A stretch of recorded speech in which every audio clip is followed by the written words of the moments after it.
আমাদের আজকে পরিবেশ আন্দোলনের 50 বছরকে কেন্দ্র করে আলোচনা সভার আয়োজন করা হয়েছে।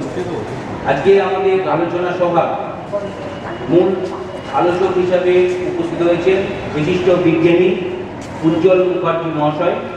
আমরা প্রথমেই আমাদের আলোচনা করবার জন্য যে পরিবেশ আন্দোলনের 50 বছর তাকে উদযাপন আমরা পশ্চিমবঙ্গ বিজ্ঞান মঞ্চ সাঁতরাগাছি যোগাচার কেন্দ্রের পক্ষ থেকে উদযাপন করছি এই আলোচনা সভার মধ্য দিয়ে। প্রথমে আজকে এই আলোচনা করবেন আমাদের অজিত মিত্র চ্যারিটেবল সোসাইটির পক্ষে ডক্টর সুমিত দাস মহাশয়। নমস্কার, শুভ সন্ধ্যা।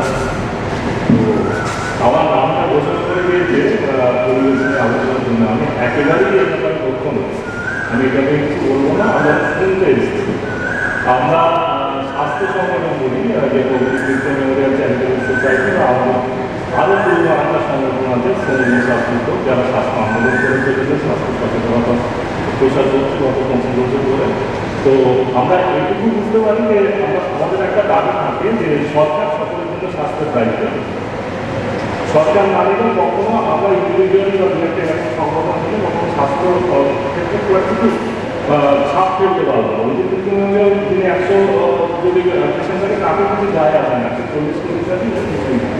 তো দায়িত্বটা সরকারকে নিতে হবে। তো তার সঙ্গে এইটুকু বোঝা গেছে যে স্বাস্থ্য কখনো আইসোলেটেড কোনো বিষয় না, তার সঙ্গে জড়িত আছে সামাজিক ব্যবস্থা এবং অবশ্যই পরিবেশ। তো সুস্থ পরিবেশ না থাকলে সুস্বাস্থ্য সম্ভব না।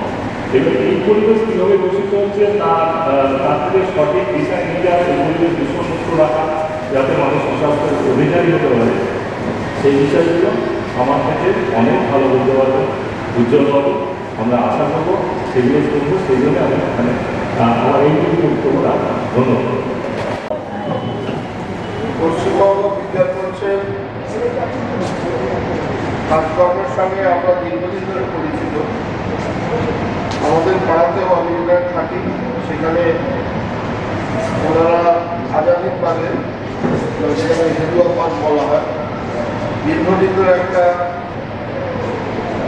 মেলা করে আসছেন, বিজ্ঞান মেলা, যাতে নানা ধরনের পপুলার সায়েন্স এবং পিপল সায়েন্স উদাহরণে নানা মডেল, বাচ্চাদের শিক্ষণীয় নানা বিষয়, আধুনিক বিজ্ঞান, নানা ধরনের কুসংস্কার বিরোধিতা, এইসব নিয়ে দীর্ঘদিন ধরে মানুষকে সচেতন করছি।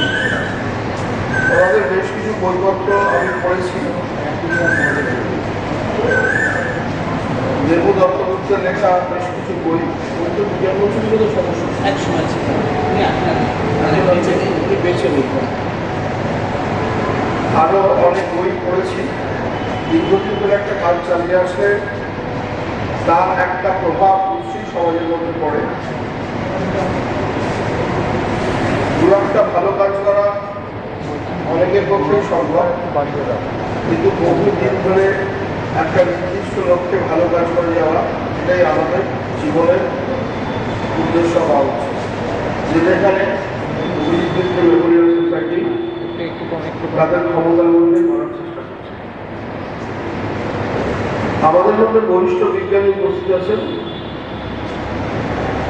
প্রকৃতির প্রভাব মানুষের জীবনে এবং কিভাবে আমরা সেই প্রকৃতিকে নিজেরাই ধ্বংস করছি সে বিষয়ে তিনি যথেষ্ট যোগ্য ব্যক্তি, যিনি এই কথাগুলো বলবেন।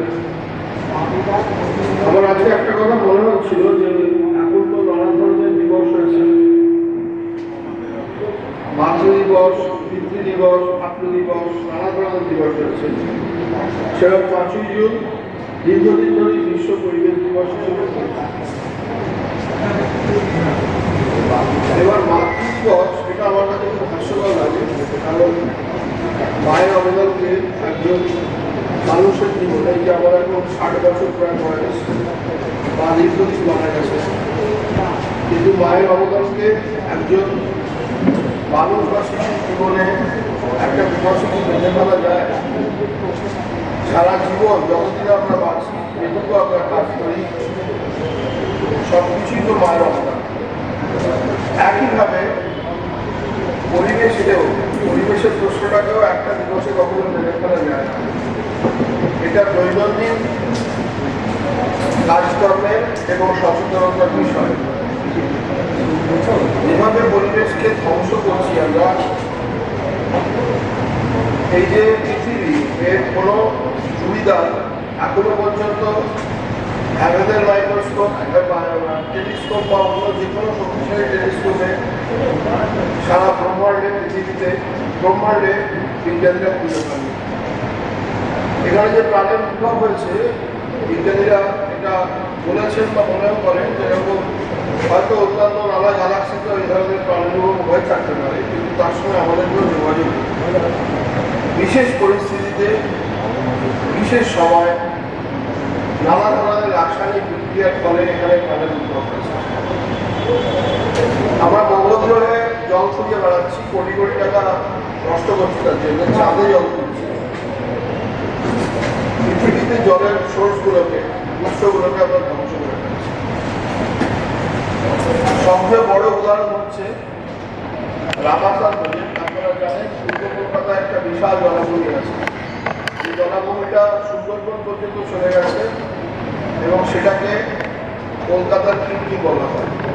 যেরকম আমাদের শরীর থেকে বর্জ্য পদার্থগুলো ছিঁড়তে বার করে দেয়, সেই রকম ওইটা হচ্ছে কলকাতার কিডনি।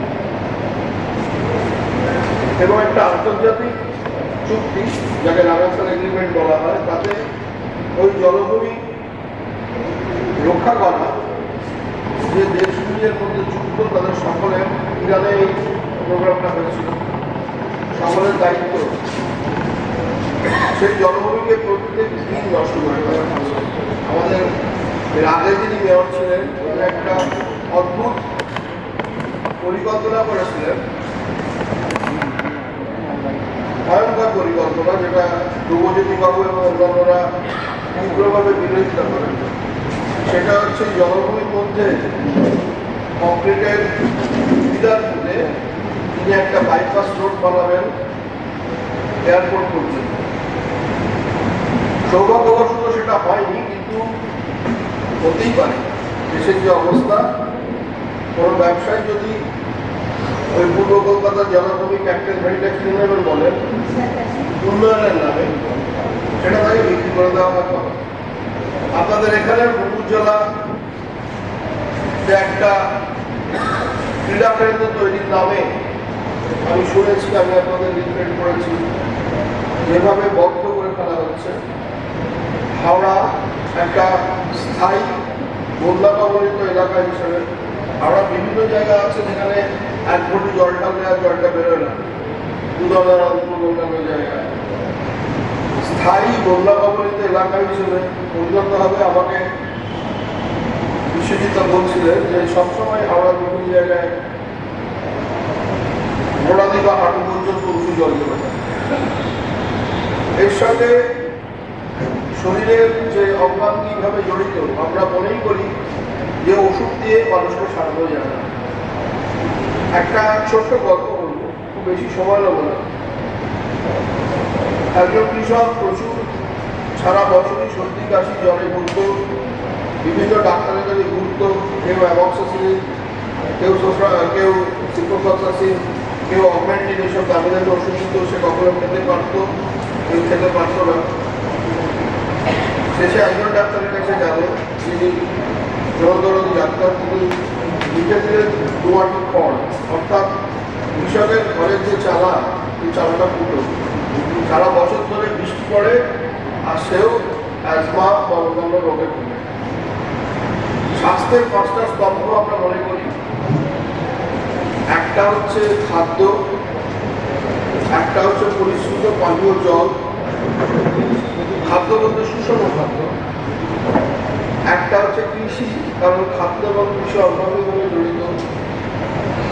একটা হচ্ছে শিক্ষা, গণশিক্ষা, মা যদি শিক্ষিত হয় বাচ্চারা যেরকম শিক্ষা পায় সেরকম। আর একটা হচ্ছে সবচেয়ে গুরুত্বপূর্ণ পরিবেশ। সেই পরিবেশকে প্রতিদিন টুকরো টুকরো করে নষ্ট করে, ধ্বংস করে, বছরে একদিন পরিবেশ দিবস পালন করা, এটা প্রায় ওই বাৎসরিক যারা শ্রাদ্ধ করেন, আমি করি না, আমার বাবার শ্রাদ্ধ করিনি, যারা পিতৃপুরুষের উদ্দেশ্যে বাৎসরিক শ্রাদ্ধ করেন তার সঙ্গে তুলনা করা। এটা পরিবেশের রক্ষা নয়। পরিবেশ বলে কোনোদিন একটা জিনিস ছিল, এই দিন বিভিন্ন পরিবেশ দিয়ে তারা বিভিন্ন জায়গায় বক্তব্য রাখেন, এই করতে হবে সেই করতে হবে। কিন্তু অমর্ত্য সেন একটা বক্তব্য বলেছিলেন যে health is a political affair, অর্থাৎ সরকার যদি স্বাস্থ্য না চায়, দেশের সরকার রাজনৈতিকভাবে যদি সে কনভিন্স না হয় দেশের মানুষকে স্বাস্থ্য দেওয়া দরকার, তাহলে কোনোদিন স্বাস্থ্য সুস্বাস্থ্য হবে না। সেরকম পরিবেশের দিক বলে পলিটিক্যাল অ্যাফেয়ার কারা প্রিভেল করবে, প্রমোটাররা প্রিভেল করবে নাকি বিজ্ঞানীদের মত কার্য হবে? আমরা কেবল শপিং মল আর উড়ালপুর দেখবো, না আমাদের বাড়ির ছোট ছেলেমেয়েগুলো ছোট ছোট দিঘি, ছোট ছোট পুকুর এগুলো দেখতে শিখবে? তারও আগে ছোট ছোট ব্যাপার কিরকম ভাবে পাল্টে দেয়, সেই সুধারণ দিয়ে শেষ করব। তারও আগে এক মেয়র প্রয়াত হয়েছেন সুব্রত মুখোপাধ্যায়, তিনি হঠাৎ ফতোয়া দিলেন এবং পড়লেন কলকাতার যত ছোট ছোট বর্ডার বডিজ ছিল সেগুলো কংক্রিট দিয়ে বাঁধিয়ে দিল। সেই কংক্রিট দিয়ে বাঁধিয়ে দেওয়ার ফল কি হলো? ওই ওয়াটার বডিজের সঙ্গে সংলগ্ন যত বুকে চলা, পায়ে হাঁটা ছোট ছোট জীব আছে, যারা ওই ইকোসিস্টেমের উপর ভরসা করে বেঁচে থাকে, তারা সব একটা কলমের আঁচড়ে নিশ্চিত। বিজ্ঞান, প্রকৃতি বিজ্ঞান এটা কেবল একদিনের ব্যাপার নয়।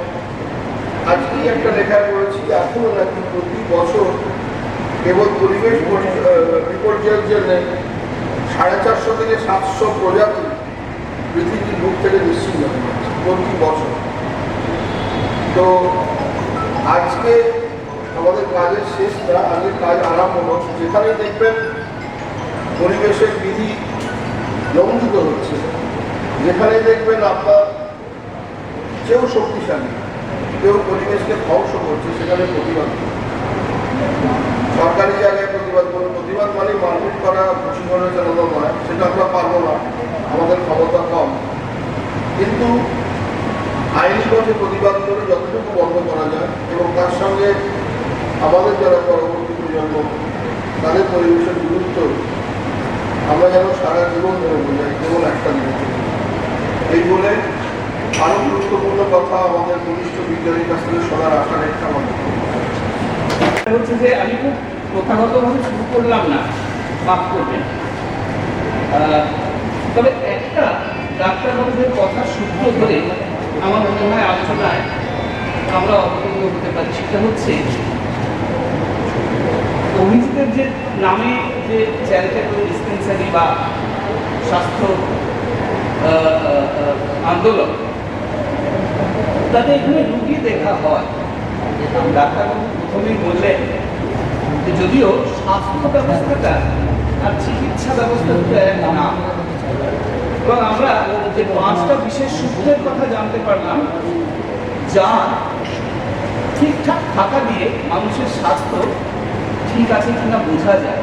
সে অর্থে ডাক্তারবাবুদের আরও বেশি বেশি করে ভূমিকা পালন বোধহয় সেই অঞ্চলের স্বাস্থ্য ব্যবস্থার একটা ভুল ইঙ্গিত দেয়।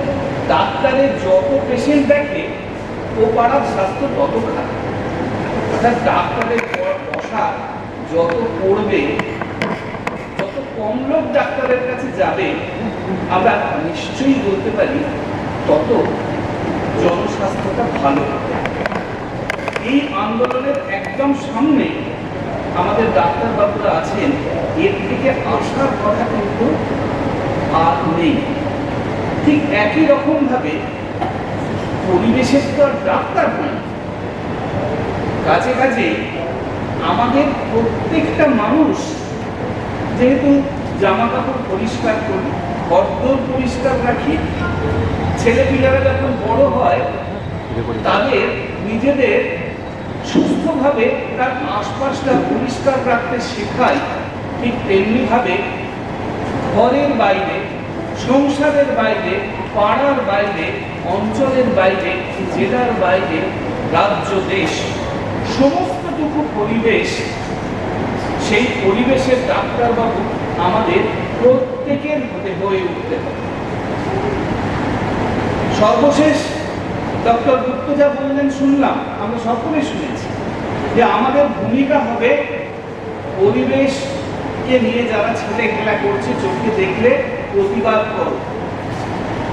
প্রতিবাদ করতে গিয়ে আমার তো মনে হয় দু একটা ইট পাটকেল ছুড়ে দেওয়াটাও কম কিছু।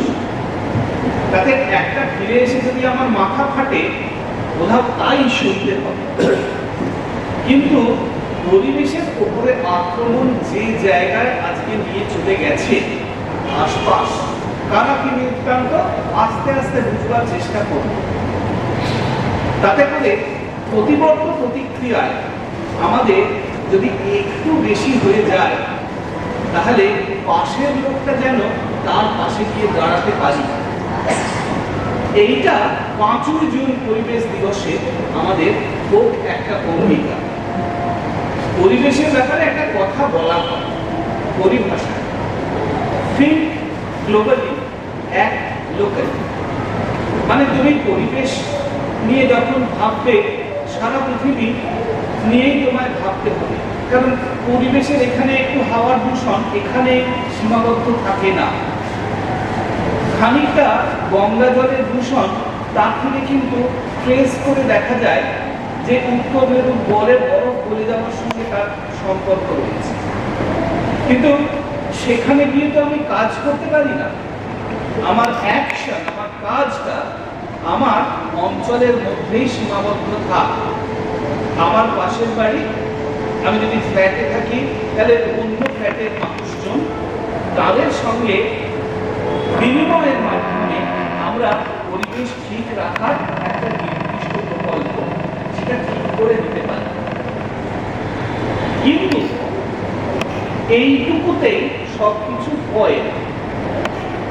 কিভাবে ঘটনা প্রবাহ আজকে 5ই জুনের 50তম উদযাপনে আমাদের নিয়ে এসে পৌঁছেছে একটু স্মরণ করে নিই। শিল্প বিপ্লবের কথা আমরা সকলে জানি। জেমস ওয়াট স্টিম ইঞ্জিন আবিষ্কার করলেন, চালিয়ে দিলেন। তার সঙ্গে সঙ্গে আরো অনেক বৈজ্ঞানিক আবিষ্কার এবং তার প্রযুক্তিতে প্রত্যাবর্তন মানুষের জীবনযাত্রাকে সহজ করতে লাগলো।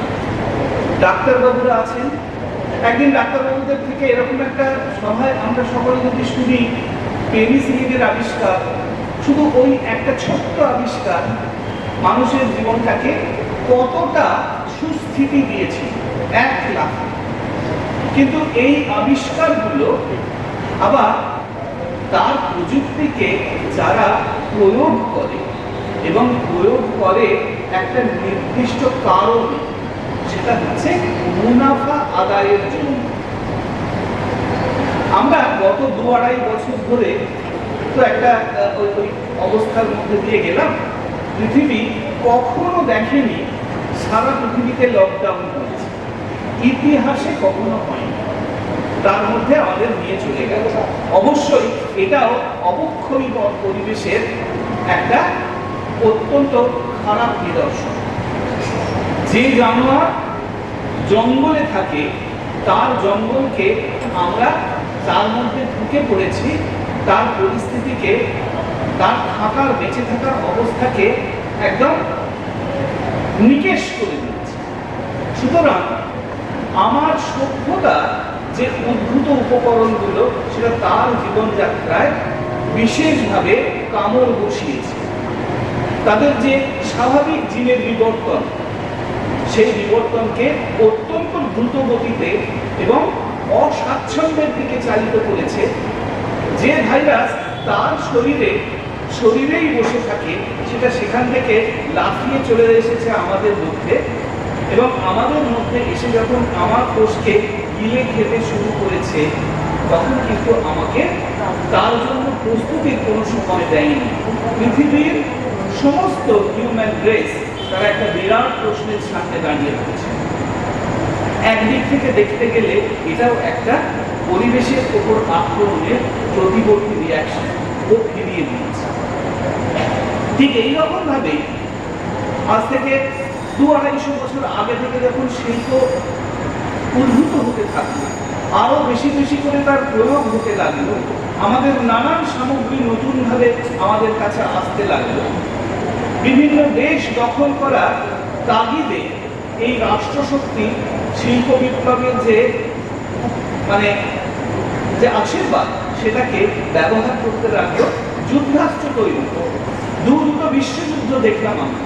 দ্বিতীয়টার পর এই মানুষগুলোই ঠিক করলো যে বিশ্বযুদ্ধ হলে না খুব খারাপ, আমাদের বেশ কিছুদিন এই লভ্যাংশটা কমে যায়, সুতরাং আমরা না একটু খেলা খেলা যুদ্ধ করবো, কিন্তু বিশ্বযুদ্ধ করবো, এমন যুদ্ধ করবো যাতে করে ওই যে ওষুধগুলোর কথা বলছিলেন 2-2.5 বছরের মধ্যে তাদের দাম 3-4 গুণ বাড়িয়ে দিতে পারি। যুদ্ধ করার কি দরকার? বোমা ফেরার তো দরকার নেই। ছোটখাটো পলিসি এদিক ওদিক করেই তো এটা করা যায়, এবং সেই রাস্তাতেই এরা চলতে থেকেছেন এবং চলতে চলতে আজকে যে জায়গায় উপস্থিত হয়েছেন। প্রথম আমরা দেখতে পেলাম এই ধরনের সাংঘাতিক অনিয়ন্ত্রিত শিল্পোৎপাদনের যে ফল, সেটা 1952 সালে 6 থেকে 9 ডিসেম্বর লন্ডন। আপনারা দেখবেন এখন তো সবাই পকেটেই পৃথিবীর কোষ আছে, গ্রেট লন্ডন স্মগ। সেই গ্রেট লন্ডন স্মগে প্রায় 6 দিন 36 ঘন্টা ধরে এমন অবস্থা হয়েছিল যে, তোমার নাম কি ভাই? প্রিয়মকে আমি এখান থেকে 5 গজ দূর থেকে দেখতে পাচ্ছিলাম, অর্থাৎ ভিজিবিলিটি দিনের বেলায় সূর্যের আলোয় সেটা 5 গজের তলায় নেমে গিয়েছিল। 18,000 মানুষ মৃত্যু মুখে পড়ে এবং লক্ষাধিক মানুষ তারা পার্মানেন্টলি তাদের ফুসফুসের রোগে আক্রান্ত হয়। এই ছিল এই শিল্পোৎপাদনের ফলে যে এয়ার পলিউশনের ইভেন্ট বা তার ঘটনা, তার প্রথম সব থেকে রিমার্কেবল।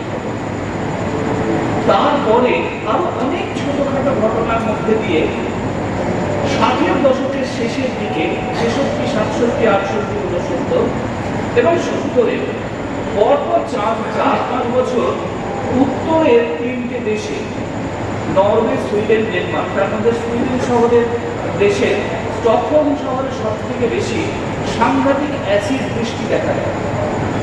এটা দেখা গেল এই ফেব্রুয়ারি, মার্চ, এপ্রিল, এই সময় শীত যখন চলে যায় তখন বরফ পড়ে, এই বরফের সঙ্গে এবং বৃষ্টিও হয়, তার সঙ্গে সাংঘাতিক রকমের অ্যাসিড রেন।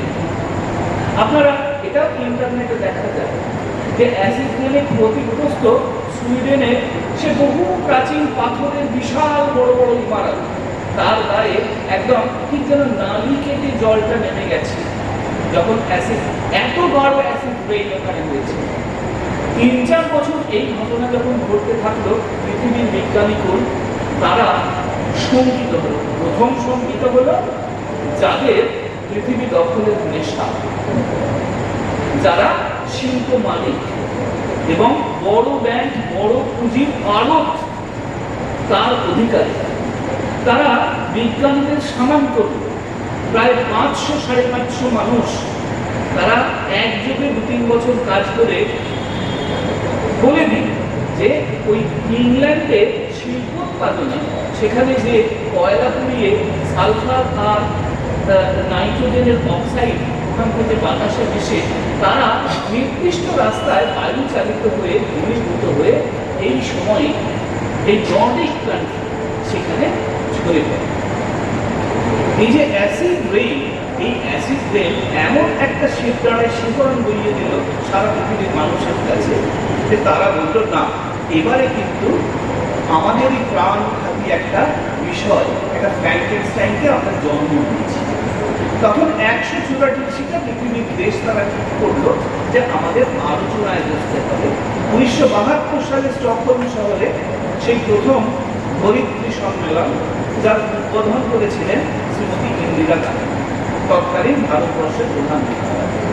এবং সেখানে তিনি যে বক্তৃতাটা দিয়েছিলেন আমরা যতটুকু জানতে পারি সেটা একজন বাঙালি বিজ্ঞানীর লেখা, তার নাম অধ্যাপক নিলয় চৌধুরী। উনি যাদবপুর বিশ্ববিদ্যালয়ের একজন অধ্যাপক, কিন্তু সেটা অসাধারণ একটা পরিবেশ সংক্রান্ত বিষয়ের একটা বক্তৃতা। আপনারা এটাও ইন্টারনেটে পেয়ে যাবেন, পড়ে দেখতে পারেন।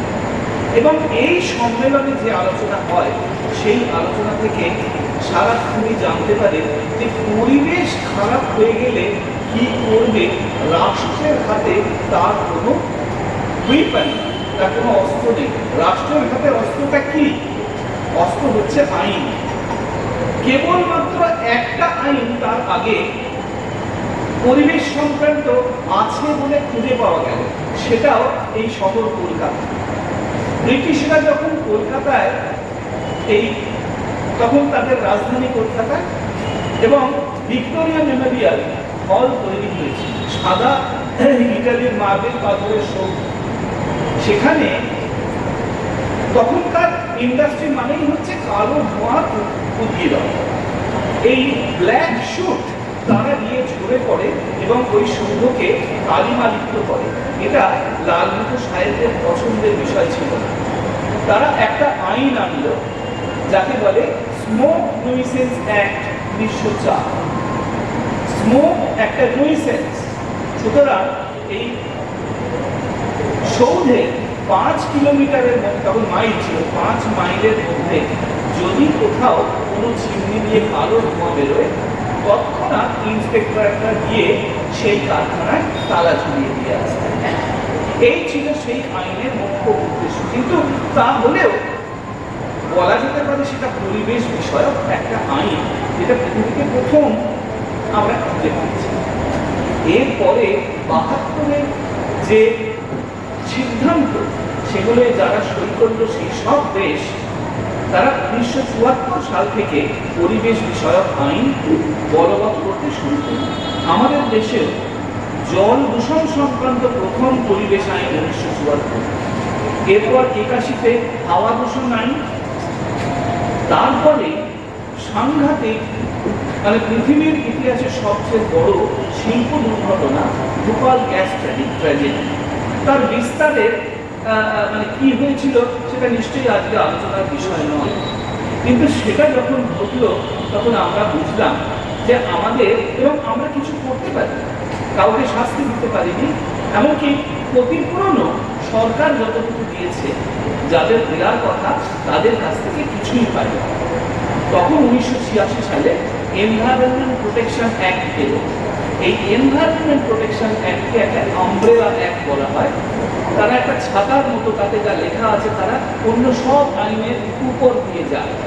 এই মোটামুটি আমাদের দেশের পরিবেশকে ঠিক রাখার একটা ফ্রেমওয়ার্ক তৈরি করে রাষ্ট্র, যেটাকে কাজে লাগিয়ে পরিবেশকে ঠিকঠাক রাখতে পারে। কিন্তু এতে আমরা কিছুই পেলাম না। ক্রমাগত দেখতে পাচ্ছি যে জলাভূমি তারা পড়ে যাচ্ছে, বনাঞ্চল তারা নিকেশ হয়ে যাচ্ছে। বর্তমানকালে অত্যন্ত পপুলার একটা যাত্রা হয়েছে, আমরা উত্তরে যাব, নর্থ বেঙ্গল। নর্থ বেঙ্গলে ওই কালিম্পং, দার্জিলিং আমরা চিরকাল জানতাম, কিংবা আসামের গৌহাটি। এখন অজস্র নতুন নাম, এবং প্রতিটা জায়গাতেই শোনা যায় যে ওখানে একটা রিসর্ট হয়েছে। সবটাই কিন্তু জঙ্গল, বন্যপ্রাণী, তাদের স্বাভাবিক যে বাস্তু, সেই বাস্তুর মধ্যে মানুষের বিচরণ এবং তার ডিম পাড়ার জায়গা, বাচ্চা মানুষ করার জায়গা, সেখান থেকে উদ্ভূত যে সমস্ত ন্যাচারাল ডেলিভারেবল আমরা উপভোগ করি, সেইগুলো উৎপাদনের জায়গা, সেখানে গিয়ে আমার অবাধ বিচরণ। আর বেড়াতে যাওয়া মানে আমরা এখন সবাই বুঝি। আর একজনকে দেখা হলে, বুঝলেন ওই রেস্তোরাঁটায় খেলাম, বিরিয়ানি মাংসটা একদম সেদ্ধ করে। এইটা হচ্ছে আলোচনার প্রথম শুরু হয়। তারপরেই হয় যে আমরা তো একটা 7 সিটার নিয়ে এসেছি, কিছুতেই এদের দেশের লোকেরা না তাকে 8 জনকে বসতে দেয় না। আমরা বেশি দূর যেতেই পারলাম না। অর্থাৎ একটা গাড়ি ভাড়া করা, হু হু করে সেটাতে 20-40 কিলোমিটার রোড ঘুরে বেড়া। যদি দূরে কোনো জঙ্গলি জানোয়ার দেখতে পাও, প্রচন্ড চিৎকারে তার প্রাণ অতিষ্ঠ করে দেবে। চ্যাপ চ্যাপ করে সকাল থেকে বিকেল পর্যন্ত বার 3-4 যা খেতে পাওয়া যায় খাও, আর রাত্রে চলে এসো। পানের ব্যাপারটা না হয় আমরা আলোচনা করলাম। এটা কিন্তু আমাদের অন্তত বাঙালির সংস্কৃতিতে ভ্রমণ বলতে এই কম্পোনেন্টটা ছিল না। এটাই হচ্ছে আজকের দিনের পরিবেশ আলোচনার একটা অঙ্গ। সেটা হচ্ছে এই সমস্তটা আপনাকে বিশ্বাস করানো হচ্ছে যে আপনি এটা চান, এটাই আপনার সংস্কৃতি, এটা আপনার মাথায় ঢুকিয়ে দেওয়া হচ্ছে। আমরা নিজেদের অজান্তে আমার মাথায় কি দেওয়া হচ্ছে সেটা নিয়েই সব থেকে বেশি গর্ববোধ করতে শিখছি। আমার আজকের দিনে আমাকে বুঝতে বাধ্য করা হচ্ছে যে উঁচু উঁচু বাড়ি, তার মধ্যে অন্তর থাকুক বা না থাকুক, সেটাই হচ্ছে উন্নয়নের ইন্ডেক্স। এই বাড়িটা 4 ফুট গলির মধ্যে 8তলা বাড়ি হওয়াটা উচিত কি অনুচিত, সেই প্রশ্নটা আমরা আর করি না। তা এ বাড়ির এয়ার কন্ডিশনার ও বাড়ির ঘরের অধিষ্ঠানকে সাংঘাতিক রকমের প্রতিকূল করে তুলেছে, যাতে করে ও বাড়ির পাশের বাড়ির লোকটাও একটা খেতে পাক বা না পাক, সে একটা এয়ার কন্ডিশনার লাগাতে বাধ্য হয়। দেখুন, প্রতি মুহূর্তে আপনি আরো বেশি করে সামগ্রী সেগুলো ব্যবহার করে চলেছেন, যেগুলো আপনার প্রয়োজন নয়। আজকের পরিবেশ সুস্থ রাখার ডিমান্ডটাই হচ্ছে যে প্রকৃতির উপরে চাপ কমাও। আমি নতুন তার এখানে নিয়ে মাথা ঘামাতে চাই না। 1992 সালের যে রিও ডি জেনিরো শহর ব্রাজিলের, সেখানকার যে পরিবেশ কনফারেন্স হয়েছিল, সব দেশ তাতে এই ডাক্তাররা ফেলে গেছে।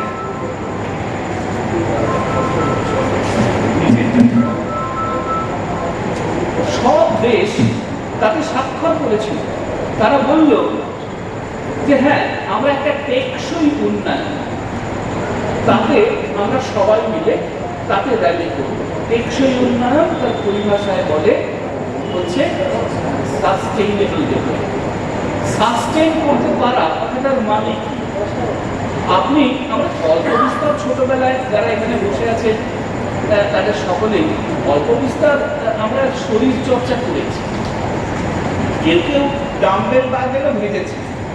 তা সেখানে আমি ক কেজি তুলতে পারি সেটা কষ্ট করে সেখানে গিয়ে আমি যদি দেখি আমি 30 কেজি তুলতে পারছি, সেটা নিয়েই আমাকে ঠিক থাকতে হবে। এই মাত্রাটা আমরা নিজেরা ঠিক করতাম কি করে না, যতটা তুলতে পারলে আমি তারপরের দিন আবার ওটাকে তোলবার মতো জায়গায় ফিরে আসতে পারব। দেখুন, এটা একটা যাতা এবং একটা প্রকৃতি, সে তো আমাকে সমস্ত কিছু উপকরণ দেয় যা থেকে আমরা আমাদের প্রয়োজনীয় জিনিস বানাই। খাদ্য অবশ্যই, বস্ত্র অবশ্যই, ইট কাঠ বাড়ি ঘর সমস্ত কিছু, এয়ার কন্ডিশনার গাড়ি যা বলবে, এমনকি সোনা দামে বেড়ে গেলে জবরদস্ত ঘটে। কিন্তু প্রকৃতি এইটা আমাদের তুলে দেওয়ার যে দ্রুতি, সেটা তো তার শেষ নেই এমন তো নয়। একটা গাছে অজস্র পেয়ারা তো হয় না, 200-500 হতে পারে। খনি থেকে তার ভেতর থেকে যে কোনো খনিজ পদার্থ আহরণের একটা নির্দিষ্ট দ্রুতি তো থাকবে, সে তো অপার গতিতে লোহা নিষ্কাশন করে দিতে পারে না। টেকসই উন্নয়নের ধারণায় সাস্টেইনেবল ডেভেলপমেন্টের কথায় বলা হলো যে প্রকৃতি তার থেকে আমরা যতটা নিচ্ছি প্রতি বছর সেইটাকে তারা আবার রিপ্লেনিশ করে, আবার ফিরিয়ে দেয়। আপনি যদি বীরভূম বাঁকুড়া যে নদীগুলো থেকে বালি তুলে নেওয়া হয়, দেখবেন পরের বছরের বন্যায় আবার পাহাড় ভেঙে পাথর ভেঙে সেই বালিটা ভর্তি হয়ে গেছে। আমি ততখানি বাড়ি তুললেই ঠিক কাজ করব যতটা তার পরের বারের বন্যায় আবার সেই ক্ষতটাকে ঢেকে দেব। কিন্তু আমি বালি আছে সুতরাং তোল, পাথর আছে সুতরাং ধান, আর সেগুলোকে নিয়ে এসে কংক্রিটের জঙ্গলে ঢেকে দিই সারা দেশটা। এইটা যদি আমার উন্নয়নের মডেল হয় তাহলে সাস্টেইনেবিলিটি সেটা একদম ব্যাকবেঞ্চার। এবং এটাই এটা শুধু আমার দেশে হয়েছে তা না, অধুনা আমার দেশ আমার শহরে আমি দেখছি এর গতি অসম্ভব রকমের দ্রুত গতি হয়েছে। যেন আর হাতে সময় নেই এই কাজগুলো যত তাড়াতাড়ি পারি করে ফেলতে, যত তাড়াতাড়ি পারা যায় তার থেকে ব্যবসা করে যে উদ্বৃত্ত, সে উদ্বৃত্তটা পকেটে খুঁজে আমায় বাড়ি যেতে হবে, আমার আর সময় নেই, নাওয়া খাওয়ার সময় নেই। এই উপলব্ধিটা আমাদের মোটামুটি সকলেরই এখন কলকাতা, হাওড়া তার আশপাশের শহরাঞ্চলে এটা হচ্ছে। কিন্তু সারা পৃথিবীর এই একই গল্প। এই সভ্যতার উন্নয়নে এই ধরনের কাজকর্ম করতে গেলে তার মধ্যে একটা জিনিস কিন্তু ভীষণ কমন, সেটা হচ্ছে এনার্জি বা শক্তির ব্যবহার। আপনি যাই করুন না কেন আপনাকে সেই কর্মকাণ্ডের জন্য শক্তি লাগাতে হবে। হয় কয়লা পুড়িয়ে, নয় তেল পুড়িয়ে। ইলেকট্রিসিটি তো কয়লা পুড়িয়েই আসে, ইলেকট্রিসিটি তো এমনি এমনি আসে না।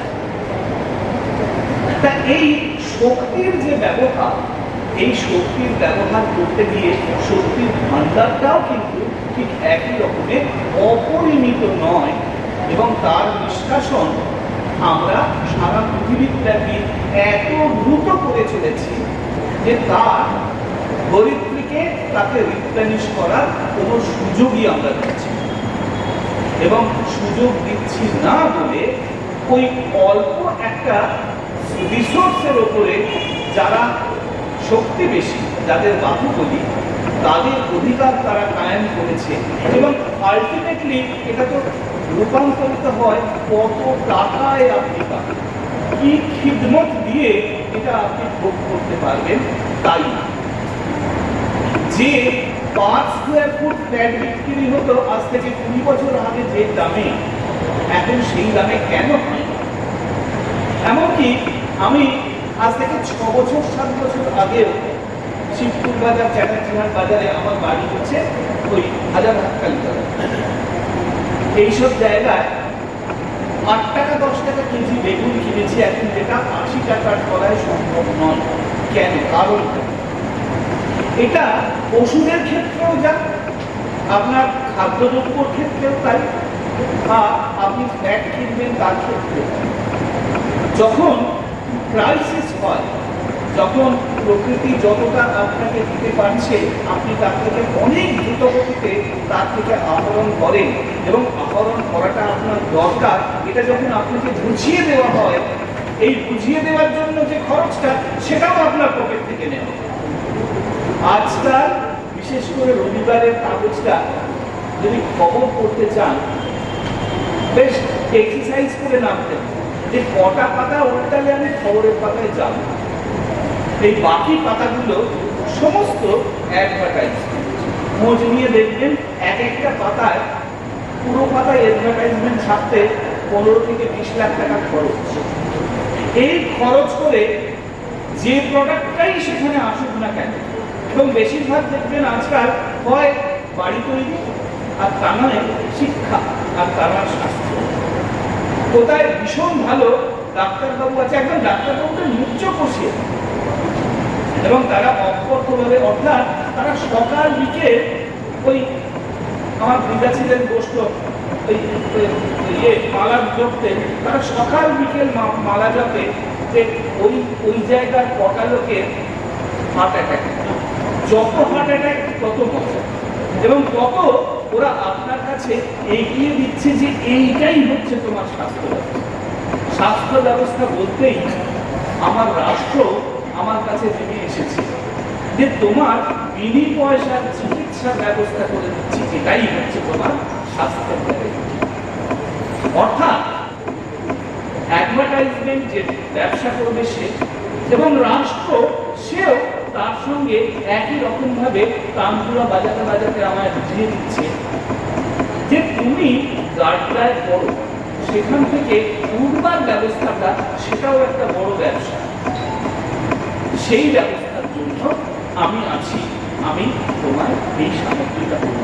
সাহায্যের এক্সটেন্ট কতটা পাওয়া যায় এ নিয়ে বিস্তর বিতর্ক আজকের পরিসরে নিশ্চয়ই সেটা আলোচ্য ব্যবস্থা নয়, কিন্তু বলার কথা যেটা সেটা হচ্ছে পরিবেশ তো আপ্রাণ, এ বিষয়ে কোনো সন্দেহ নেই। ডুমুরজলার দিকে তাকালে আমরা সব থেকে ভালোভাবে এটা দেখি। আজ সকালে কলকাতা জেলা বিজ্ঞান মঞ্চ তারা ঠিক একই রকম একটা আলোচনা চক্রের আয়োজন করেছিল আশুতোষ কলেজের আশুতোষ হল, এবং সেখানে গিয়ে আমরা জানতে পারলাম যে আলিপুরে আলিপুর কোর্ট, এই Alipore central jail, residency jail, BG press, এর যে বিস্তীর্ণ অত্যন্ত প্রাইম ল্যান্ড, এইটাকে পুরোপুরি তার ট্র্যাডিশনাল যে হেরিটেজ বাড়ি এবং অঞ্চল সেগুলোকে বিলুপ্ত করে সেইখানে উন্নয়ন হবে, এবং সেই উন্নয়নের জন্য নাকি কি একটা ডোম তৈরি হয়েছে সেটা দূর থেকে দেখা যায়, সেটা তৈরি হতে শুরু করে দিয়েছে। আর তার প্রকল্পের মধ্যে পড়েছে ওই অঞ্চলে কালীঘাট ব্রিজ থেকে আর আলিপুর ব্রিজ পর্যন্ত 1.2 কিলোমিটার ওই টালিনালা বা আদি গঙ্গা, পুরো আদি গঙ্গার এপার ওপার পুরোটা কংক্রিট করে একটা রাস্তার মতো তৈরি করে দেওয়া হবে। তারপরে মৎস্যবে বন্যা বইবে, এবং তার তলা দিয়ে ওই আমাদের এই অঞ্চলের প্রথম নদী চাঁদ সদাগর জাগলে যে নদীতে তার যাত্রা করতেন সেই গঙ্গা, মূল গঙ্গা নদী তার তলা দিয়ে বইবে, যেটা এখন একটা পচা নোংরা জলে নর্দমা ছাড়া আর কিছু না। অনেক দিন, বহুদিন ধরে বহু মাপামাপি করে অনেক প্রকল্পের কথা বলে কিছুতেই উন্নয়নকে বোঝানো যায়নি বা তাদের কনভিন্স করা যায়নি যে তাকে পরিশোধনের দরকার। আমরা আমাদের প্রতিদিনকার কাজে অনেক কিছু তো নোংরা করি, কিন্তু নোংরা করার পর সেটাকে পরিষ্কার করারও আমাদের একটা কস্ট আছে, টাকাটা ভরতে হয়। আমার বাড়িতে যে নোংরা জিনিস তাকে বাসন মাজার জন্য সাবান কেনা এবং জলের ব্যবস্থা করা, তার জন্য নিজে না পারি ম্যান পাওয়ার আহরণ করা, এই প্রত্যেকটার জন্য যে এফর্ট অর্থাৎ আমার উদ্যোগ এবং তার খরচ সেটা কিন্তু আমাকেই করতে হয়। তাহলে যে ব্যবসা সেই ফলাফল হিসেবে যা বর্জ্য, সেই বর্জ্যকে নির্দিষ্টভাবে ডিসপোজ করার জন্য যে কস্ট, তার রেসপন্সিবিলিটি কেন নেবে না? I am here. এবং আপনারা শুনলে আশ্চর্য হয়ে যাবেন, 2016 সালে এই বিস্তার, আমি এর সঙ্গে নিজে জড়িত ছিলাম বলে বলছি, বিস্তার বিতর্কের পর 2016 সালে আমরা 6টা আইনকে পেয়েছি, 6 রকমের বর্জ্য পরিশোধন, অর্থাৎ একটা হ্যাজার্ডাস ওয়েস্ট ম্যানেজমেন্ট অ্যাক্ট, একটা প্লাস্টিক ওয়েস্ট ম্যানেজমেন্ট অ্যাক্ট, একটা ইন্ডাস্ট্রিয়াল ওয়েস্ট ম্যানেজমেন্ট অ্যাক্ট, একটা আপনার ডোমেস্টিক ওয়েস্ট আমরা যে জঞ্জাল দেখি রাস্তার ধারে তার ম্যানেজমেন্ট অ্যাক্ট। এই প্রত্যেকটা জায়গায় একটা কথা বলা আছে, সেটা হচ্ছে এক্সটেন্ডেড প্রোডিউসার্স রেসপন্সিবিলিটি, অর্থাৎ যে প্রোডিউস করে, বেকারি যে প্রোডিউস করে বাজারে বেচে, এটা তার রেসপন্সিবিলিটি যে এই ব্যাটারিটা যখন তার জীবন শেষ করবে সেটা তাকে ফিরিয়ে নিতে হবে, এবং ফিরিয়ে নেবার পর সেটাকে বৈজ্ঞানিক পদ্ধতিতে তার জীবনের শেষ জায়গায় নিয়ে যেতে হবে। তাতে তো অনেক কিছু আবার বের করে নেওয়া যায়। প্রসঙ্গত বলে রাখি, সর্বশেষ যে অলিম্পিক জাপানে হয়েছে, টোকিওতে, সেখানে যত মেডেল দেওয়া হয়েছে, জাপান সরকার তার আগের 4 বছর ধরে এই মেডেলগুলো তৈরি করেছে ফেলে দেওয়া, জীবন শেষ হয়ে যাওয়া মোবাইল ফোন, তার থেকে এই প্রেশিয়াস মেটাল, রূপো, সোনা, ব্রোঞ্জ সংগ্রহ করছে। এবং এটা করা যায়, এই টেকনোলজি আজকে আমাদের দেশে আয়ত্ত করেছে, কিন্তু আমাদের দেশের সমস্যাটা হচ্ছে, এবং আমার এই শহরে এই সমস্যা এখন প্রত্যক্ষ, যে আইন থাকলেও সেই আইন মানব না, এবং এইখানে আমার মস্তিষ্কের উপরে একটা ইঞ্জিনিয়ারিং চলছে যে আইন না মেনে চলাটাই হচ্ছে চলন। আমার এটা শুরু হয়েছে বাড়ি তৈরি দিয়ে ধরতে পারে, যে বাড়ি তৈরি সংক্রান্ত কর্পোরেশনের যে আইন আছে সে আইন মানব না। এবং আপনি আলোচনা করতে গেলে অনেক প্রাপ্ত মহল থেকে শুনবেন, না ওইরকমই তো হয়, ওটাই তো হচ্ছে, আরে ওটা হচ্ছে না।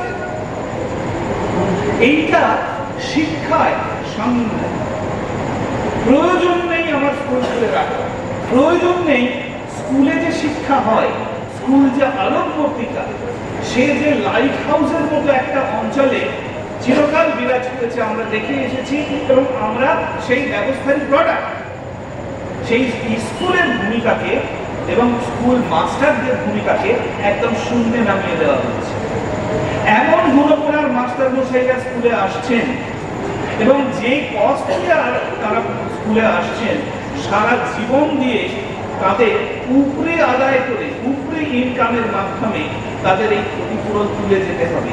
এবং আমরা জনগোষ্ঠীকে বিশ্বাস করতে বাধ্য করা হচ্ছে যে শিখে পড়ে তো চাকরি হয়, সে চাকরিটা ওই কি পুলিশ হয় আজকালকার দিনে, সামাজিক পুলিশ, সিভিক ভলেন্টিয়ার হোক, সিভিক পুলিশ হোক, বা স্কুল হোক, কলেজ হোক, কারখানা হোক, সরকার হোক, যে কোনো জায়গায় চাকরির জন্য কিন্তু, অর্থাৎ সব জায়গায় দেখুন নিয়ম কানুন যেগুলো আছে সেই নিয়ম কানুনগুলো নিয়ম কানুন নয়।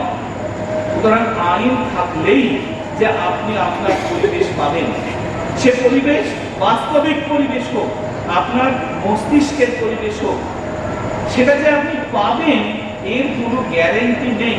উল্টো দিকে এমন আবহ, যে আবহে আমি বুঝতে বাধ্য হচ্ছি খানিকটা যে না, আইন থাকলো, আইন থেকে কি হবে, ব্যবস্থাটাই, সিস্টেমটাই আসল, এবং এই সিস্টেমটাই আসল বলতে বলতে তারা আলিপুরে এই প্রজেক্ট আনতে পারে, এবং হক্কানিনাদে সেটাই উন্নয়ন বলে চালিয়ে দিতে পারে। এরা আনতে পারে দুটো নাকি 34 তলা বাড়ি হবে ডুমুরজলা, তার সঙ্গে মৎস্য রেস্তোরাঁ, মল, অমুক তমুক, এটা সাংঘাতিক, এবং সেখানে নাকি খেলার ব্যবস্থা। আমি জানি না সেখানে একসঙ্গে টেবিল টেনিস খেলতে গেলে কত টাকা মূল্য দিতে, সমস্তটা কর্পোরেট কন্ট্রোল, এবং সেটাই আজকের দিনের বাস্তবতা। এটা আমাকে বিশ্বাস করতে বাধ্য। এই সামাজিক ইঞ্জিনিয়ারিং, এইটা কিন্তু আজকের দিনের সব থেকে বড় সাংঘাতিক আক্রমণ আমাদের বেঁচে থাকার এবং জীবনযাত্রার। আমি যেটা বলছিলাম, একটা সিস্টেম, আইন মানি না, কানুন মানি না, আমি একটা সিস্টেম তৈরি করছি, এই সিস্টেমটাতেই তোমাকে থাকতে হবে। আপনি আইন মেনে যদি কোর্টে যান, কি পেতে পারেন? শেষমেশ পেতে পারেন একটা রায়। সেই রায় ইমপ্লিমেন্ট করার দায়িত্ব কিন্তু সেই রাষ্ট্রে। কিন্তু যেখানে রাষ্ট্র এই আইনটাকেই মানে না, আমি মানি না বলতে পারি, আমি একজন মানুষ, আমার পছন্দ হয়, কিন্তু রাষ্ট্র যে আমার হয়ে এই আইনকে ডিফেন্ড করবে এবং ইমপ্লিমেন্ট করবে, সেই এগিয়ে এসে বলছে। শুধু আমার দেশে না, সর্বত্রই তাই, যে না, সিস্টেম বা ব্যবস্থা একটা অন্য ধরনের অ্যারেঞ্জমেন্ট, এবং সেই অ্যারেঞ্জমেন্টে তোমার পরিবেশ থাকলো গেল, এটা আমার মাথা ব্যথা নয়। তুমি বুঝতে থাকো যে আমি তোমাকে যা দিচ্ছি, ব্যবস্থা তোমাকে যা দিচ্ছে, এটাই তোমার কাজ, এবং এই লাইনেই তুমি তো উইন করো, আমার সঙ্গে লেফট রাইট করতে থাকো। এবং লেফট রাইট করতে যদি আমি থাকি, তাহলে অবধারিতভাবে তাদের পরিকল্পনা মতো তারা নিজেদের বেড়া দেওয়া জায়গা কিন্তু তৈরি করছে। আমি আপনি লেফট অ্যারাউন্ড আমাদের জন্য পড়ে থাকবে 2-4টে গলি রাস্তা, তার পাশে বর্জ্যের পাহাড়। এর দায়িত্ব রাষ্ট্র নেবে না, এটা অ্যাবসলিউটলি শিওর। এই অবস্থায় চলতে চলতে ডাইভার্সিটি, বায়োডাইভার্সিটি, আমরা মানুষ বলে এই পৃথিবীর মধ্যে কিন্তু অনেক পৃথিবী আছে। এই পৃথিবীর বিলিয়নিয়ারদের জন্য যে পৃথিবী, আমার সে পৃথিবী না। মিলিয়নিয়ারদের জন্য যা পৃথিবী, আমার সে পৃথিবী না। ওই পৃথিবীর ব্যবস্থা দিয়ে আলাদা, তাতে করে তারা অনস্লটটা ঠেকিয়ে যাবে। তার বাইরে যারা আমরা পড়ে থাকবো, ঐতিহাসিক গতিতে, নির্দিষ্ট গতিতেই তাদের প্রজনন কমবে, তাদের উৎপাদন কমবে। তারা আস্তে আস্তে, ঠিক যেমন প্রতি মুহূর্তে 180টা করে বিভিন্ন প্রজাতির পতঙ্গ বিলুপ্ত হচ্ছে, সেরকমভাবে মানুষও প্রজাতির ইকোনমিক স্ট্র্যাটা থেকে বিভিন্ন জায়গা থেকে তারা আস্তে আস্তে সরে অবলুপ্ত হবে। এবং আজকের 5ই জুনে আমরা সেই জায়গায় এসে দাঁড়িয়েছি। এটা একটা সাংঘাতিক অবস্থা। আমরা এই আলোচনা করলামই ক্লাইমেট চেঞ্জ, সেটা হয় আরেক পরিসরে করা যায় আপনাদের যদি উৎসাহ থাকে। কিন্তু যে সাংঘাতিক আক্রমণের মুখে আমরা এসে পড়েছি আজকে এই পরিবেশের ক্ষেত্রে, এর থেকে উত্তরণের রাস্তা ডাক্তারবাবু যেটা বলে গেছেন সেটাই, এবং এটা হতে হবে সংঘবদ্ধ। আমরা প্রতিবাদ করব, আমরা প্রতিরোধ করব, আমরা করতে দেব না। মানুষ, আপামর জনসাধারণ, তাদের হাতে যে উইপনটা আছে সেটা পৃথিবীতে আর কারো হাতে নেই, সেটা হচ্ছে সংঘবদ্ধ হতে পারা। তার যে কম্পোনেন্ট, তার যে চিন্তা, সেটা আমার মাথা থেকে প্রতিদিন সরিয়ে দেওয়া হচ্ছে। প্রতিদিন আমাকে বোঝানো হচ্ছে যে তুমি এবং তোমার পরিবার এটা কিন্তু আলাদা একটা এন্টিটি। পাশের বাড়ির সঙ্গে ঝগড়া করাটাই হচ্ছে তোমার বস্তু। আমার ভিড়, আমার চারিত্রিক বৈশিষ্ট্য, আমার সাংস্কৃতিক ঐতিহ্য দিয়ে, বিশেষ করে আমরা বাঙালি, আমরা একটা অত্যন্ত উচ্চ, অত্যন্ত রিচ সাংস্কৃতিক ঐতিহ্যের মধ্যে দাঁড়িয়ে আছি।